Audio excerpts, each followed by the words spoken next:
Welcome to Thoughts on the Market. I'm Ravi, Shanker, Morgan Stanley's North American freight transportation analyst. And I'm Anzoategui from the US economics team. And on this special episode of the podcast, we'll discuss what we see as the great productivity race that's poised to accelerate. It's Tuesday, May 2nd at 10 a.m. in New York.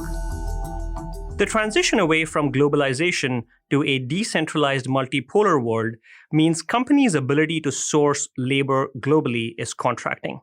This narrowing of geographical options for companies is making cheap labor, particularly for skilled manufacturing, harder to find. But there is a potential positive, a rebound in productivity, which has been anemic for more than a decade. To put a number on it, since 2005, the quarterly labor productivity growth rate has been half of the rate of 50 years before that. So Diego, what's the connection that you see between the slowing or even reversal of globalization and productivity trends?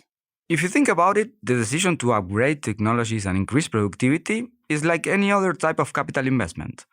Firms decide to improve their production technologies either to deal with scarce factors of production or to meet increasing demand. COVID-19 was a negative shock to the labor supply in the US, and there is still a long road ahead to reach pre-pandemic levels.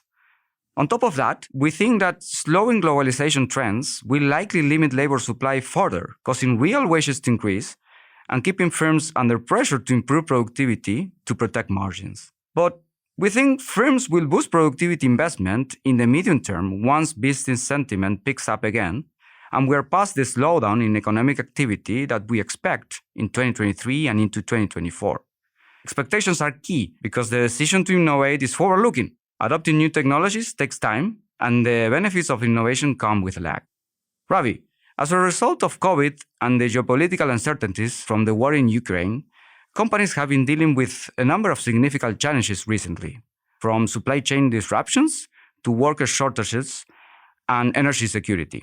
How are companies addressing these hurdles, and what kinds of investments do they need to make in order to boost productivity?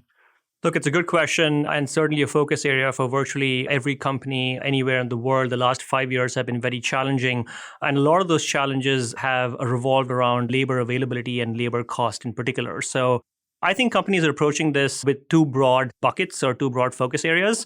One is I think they are trying to reinvest in their labor force. I think for too long, a company's labor force was viewed as sort of a source of free money, if you will, an area to cut costs and gain efficiency. But I think companies have realized that, hey, we need to reinvest in our workforce. We need to raise their wages, improve their benefits, give them better working conditions, and make them a true resource that will obviously contribute to the success of the company over time. And the second bucket they're looking at is just broader long-term investments in things like automation and productivity technologies. Because many of these labor trends are structural, there are demographic issues, there are geopolitical issues that are not going to reverse anytime soon. So you do need to look for an alternative, particularly in areas where, jobs that people don't want to take on or where the value add from a labor is not as good as automating it. That's where companies are highly focused on the next generation of tools, whether that's automation or AI or machine learning. It seems that AI technology holds great promise when it comes to raising productivity growth. In fact, our analysts here at Morgan Stanley believe that AI-focused productivity revolution could be more global than the PC revolution. What is your thinking around this? Look, I think it's still too early to tell what impact AI will have on labor productivity as a whole and the impact of labor at corporations around the world. Take, for example, my sector, freight transportation. We don't make anything, but we move everybody else's stuff. And so by nature, freight transportation is a very process-driven industry. And process-driven industries by nature kind of iterate to find more efficiency and better ways of doing things. And that's where a lot of these new productivity tools can be very helpful.